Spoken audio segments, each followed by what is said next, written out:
大家好，我係阿巢，今集就同大家去到漢南洞揾潮牌小店，然後就帶大家去解放村尋找睇日落最佳嘅 cafe， 跟住就同大家去一間睇到首爾夜景嘅米芝蓮 Pasta 餐廳。咁開始之前，多謝你撳入嚟呢條片，然後多謝你嘅支持，訂閱埋呢個 channel， 跟住可以順便 follow 埋我嘅 Instagram。咁而家就去片。我哋其實呢個坑間煎 area 其實佢隔離就係 Itaewon， 跟住漢南洞就喺呢度附近。咁呢度有咩多呢？就係小品牌進駐咗漢南洞呢個 area， 再加上佢有好多唔同嘅 cafe， 咁所以呢排啲人都多咗過嚟呢度去行街 shopping。即譬如我哋之前去聖水洞，其實雲大好多 brand 其實都差唔多咁樣嘅，就係你係睇下漢南洞可能會多咗再一啲小店，真係賣可能啲 vintage 嘢，又或者係賣啲衫、賣啲鞋。咁我哋而家就出發，睇下前面就 Itaewon 嘅啦。哇！我最中意嘅呢套戲，我中意到佢係我個電話桌面係呢個 poster， 然之後佢呢度居然有個 pop up store， 但係唔知賣咩嘅咧。佢隔離係，咦真係佢賣衫嘅喎，入去睇下先。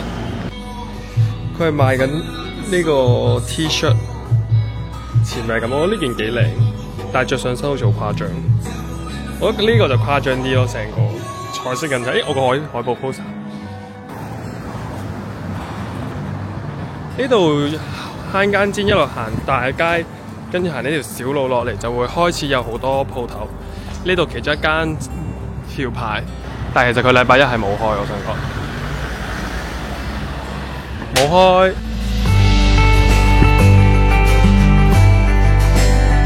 佢呢間 Meatball Lounge 係之前食 brunch 都幾出名，但係佢就係食呢種西式嘅 brunch。佢呢度都有 Blue Elephant、Gentle Monster 嘅平民版本。Le Sserafim 嘅粉絲就要嚟啦，但我唔知呢個同 Le Sserafim 有咩關係，佢就係黐咗呢個名喺度。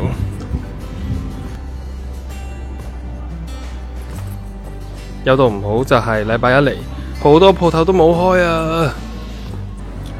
我幾中意呢個袋，但係呢個袋要200萬won。佢呢條鏈嘅特別之處就係可以俾你喺呢個位擺啲香精香薰咁樣嘅一個 design 嚟嘅。然之後佢而家就有一系列嘅味道俾你揀。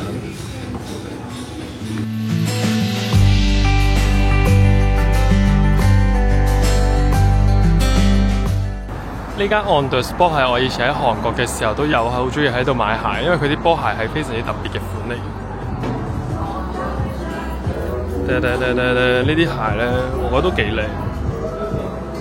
佢入邊啲鞋咧，我自己係覺得香港一嚟少見，同埋佢係混雜咗，譬如 Nike、New Balance、Vans， 跟住仲有其他牌子。咁如果睇鞋真係要嚟呢間漢南洞呢一間，我自己 personally 嘅 favourite。最後呢間我覺得一定要行嘅就係呢間 Non-Fiction， 佢就係有呢幾隻味，然之後就出晒香水、香精、香薰、沐浴露、番梘、cream 等等，乜鬼都有。啱啱行完漢南洞，上咗 Uber， 會去非常之重要嘅行程就係要去解放村唔同嘅 coffee shop 影相。之後夜晚 dinner 我都 book 咗喺嗰度，就係另一間米芝蓮推介嘅餐廳嚟。咁我哋出發去解放村。我哋嚟到解放村，其實解放村咧就係位於山腰啦。咁所以咧，其實佢好多餐廳同 coffee shop 都係見到好靚嘅首爾市景。咁我哋呢條巷咁樣影，識得影就會影得好靚嘅相嘅。如果中意食 burger 嘅，可以嚟呢間 The Pack Smoke and Grill， 入邊都係可以影到靚嘅市景。第二間就係呢間叫 Haebangchong Arumi， 其實佢就係呢度隔離嘅一間 coffee shop， 但係你上到去屋頂咧，呢個位就係望到成個，哇哦，首爾市區。然後呢間 The Royal Food and Drink 係我之前介紹過，入邊有個好靚嘅窗口位。呢間 Villa Coffee Bar 諗住去，我睇下佢有冇閂門先。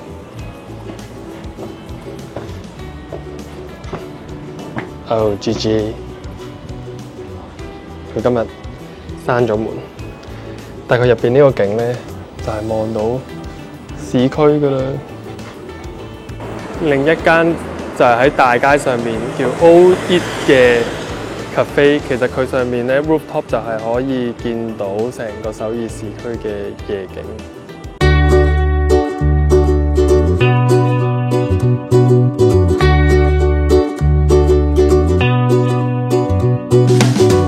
頭先好快咁去咗幾間我資料搜集嘅 cafe 同埋餐廳之後，咁我哋最深尾 settle 咗喺 Old Eat 呢間 cafe。之前有睇過 vlog， 都會見過介紹呢一間 Old Eat， 因為呢間 cafe 佢係有4層，咁佢底下嗰層就係賣咖啡賣嘢，跟住2、3層有落地玻璃，咁就比較適合你做嘢嘅。然之後上去最頂 rooftop 嗰層就係一個無敵 open area， 咁你就可以見到成個首爾嘅景色，同埋你而家呢個夕陽時間嚟，亦都會見到夕陽落山。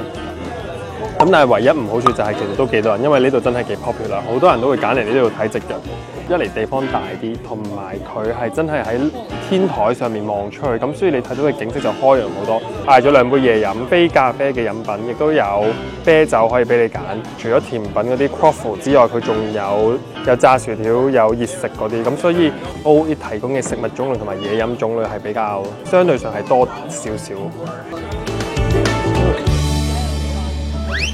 我哋啱啱喺 Old Eat 嗰個 rooftop 飲完杯嘢飲，然後影咗少少相。咁但係其實佢都好多人咁，如果你唔係企到窗口位，都頗難影到啲好靚嘅相。咁同埋我哋見到而家6點幾，我哋7點半先食 dinner， 咁就決定咗去埋另一間我 bookmark 咗喺個 Naver Map 上面嘅一間叫 Escarf 嘅 dessert cafe。其實佢就沿住呢啲小路，咁隔離呢啲全部都係解放村入邊嘅民宅嚟嘅。嚟呢度解放村，我建議咧就真係搭的士嚟。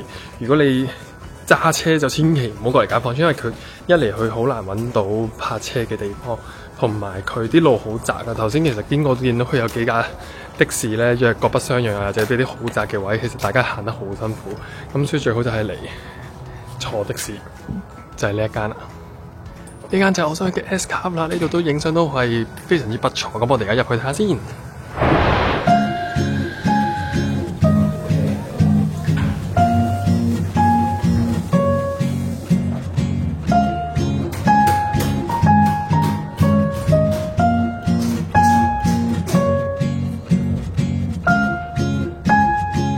上到嚟4樓 rooftop， 原來佢呢度係一個超大嘅 open area。Oh my god， 好靚喎！黐線，佢而家成個呢個就係勁過 Old Eat 咯。好彩頭先嚟咗，因為頭先仲喺度 Old Eat 掙扎緊，仲行唔行過嚟呢間 Escarf？ 點不知嚟到呢度上面係真係驚喜大發現，超越咗 Old Eat。雖然佢呢間冇咁多嘢食，但係我覺得呢個成個環境氣氛好過頭先好多，因為 Old Eat 係真係超多人食，霸晒成個天台。咁但係呢度成個天台係冇人嘅。Oh my god， 冇人㗎係。所以如果大家嚟解放村，我而家會推薦嚟 Escarf。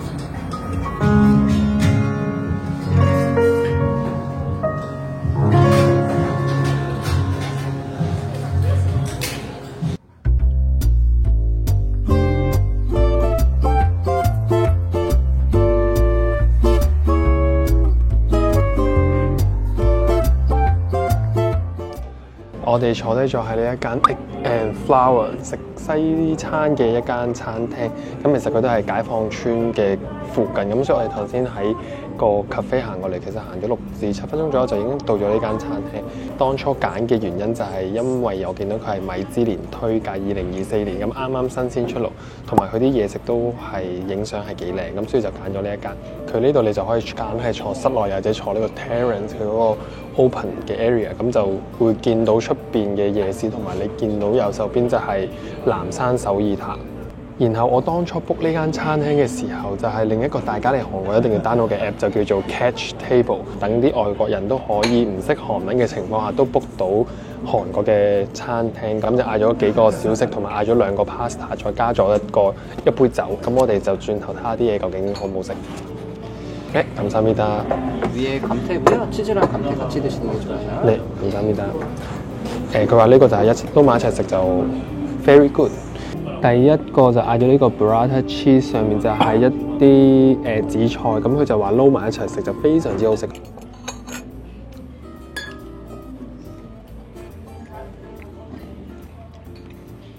酸酸味我覺得幾好食喎，呢個你可唔可以食？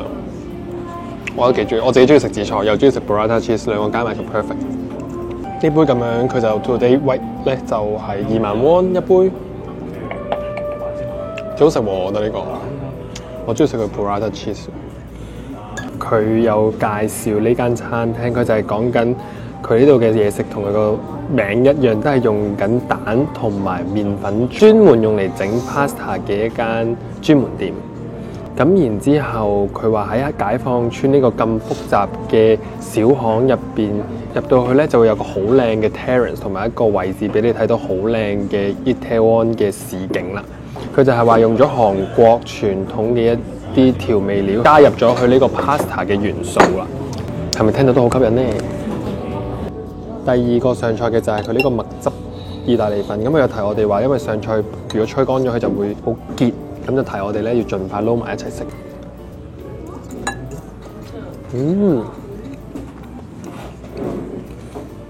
佢個蝦唔係爽嗰隻蝦，而係佢煮到好腍嗰隻蝦嘅 texture， 一粒下落口咧，係軟綿咗嘅蝦嘅 texture 嚟嘅。試埋佢呢個麵，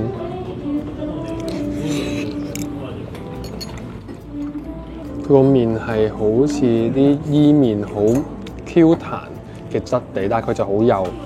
然之後就撈埋佢個醬，佢個醬係嗰啲龍蝦汁嘅醬，好勁嘅龍蝦味，好好食呢個都。薯仔 gnocchi， 呢個就芝士味好重，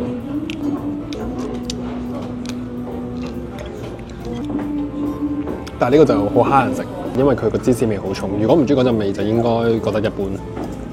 另一個小食就係呢個焗貝殼類。佢呢個青醬嘅貝殼類有少少辣椒味，蒜蓉味好重，因為我記得佢有蒜蓉。點包就好正啦呢啲。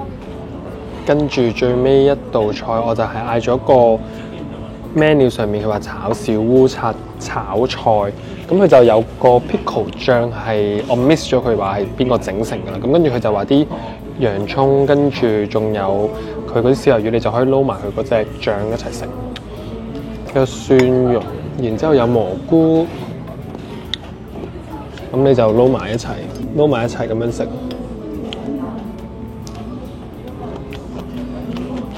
佢係烤到全部都好爽脆，跟住撈埋一齊食。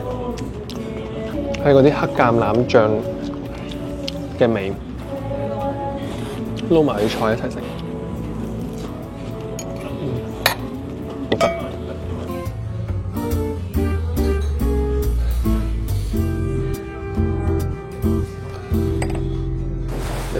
後邊就係呢間餐廳，啱啱食完呢個非常之滿足嘅西餐，非常之有氣氛，而且嘢食亦都好食。咁我哋唔係嗌餐，我哋咁樣食咗3個 starter， 每人嗌咗一杯嘢飲，再加2個 pasta， 就169000 won。我自己覺得性價比都幾高，因為你呢個氣氛、呢個餐廳同埋嘢食嘅質素嚟講，我覺得係香港好難揾到，同埋佢都煮得幾好食，亦都唔會好嘈。今日可能禮拜1嘅關係，亦都唔會算非常之多人。咁但係就可能難揾啲叫做，因為其實解放村入邊其實好多胡同、好多小巷，咁你亦都係深入咗喺一啲民宅入邊嘅一間嘢食嚟。咁所以如果大家嚟解放村想食佢嘅氣氛、食佢嘅環境，其實都可以好多選擇。其中一間就係呢間 Egg and Flower 啦。咁我哋而家時間尚早，就會快速去明洞兜個圈，睇下而家究竟明洞係點樣啦。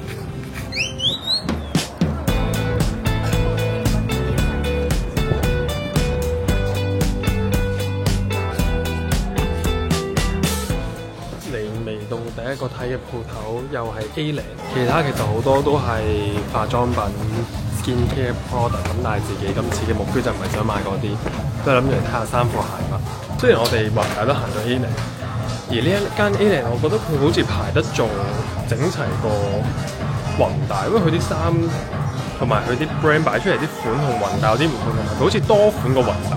佢啲 logo T 咧，宏大都冇咁多。嚟到呢間頗大嘅 Foot Locker， 我記得以前都已經有呢間嘅。